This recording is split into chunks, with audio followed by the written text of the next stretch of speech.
Pár hónap alatt én kiismertelek téged, sokat kamuzol tényleg, de megszoktam, ez a lényeg, szóval nem paranyomjad a kamuszöveget, amíg a fejemben lövök gyorsan egy 100-as szöget.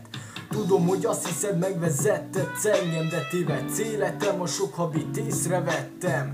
Azt gondolod, a hangsúly változtat majd rajta, de rajta úgyis leszakad a pajta. Nem tudom, hogy mit képzelsz, és nem tudom, hogy merre jársz, de adok neked egy tanácsot, jobban jársz, ha arrébb állsz, mert neked én nem fogok kegyelmezni. Anyádnak kellett volna megfegyelmezni, de látom, nem tettem, mert szanaszét vagy. A lábam ebben az idegben szanaszét vagy.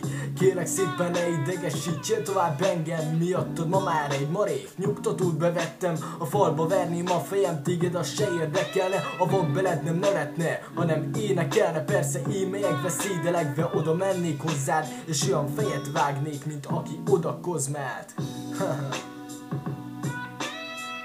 Yeah.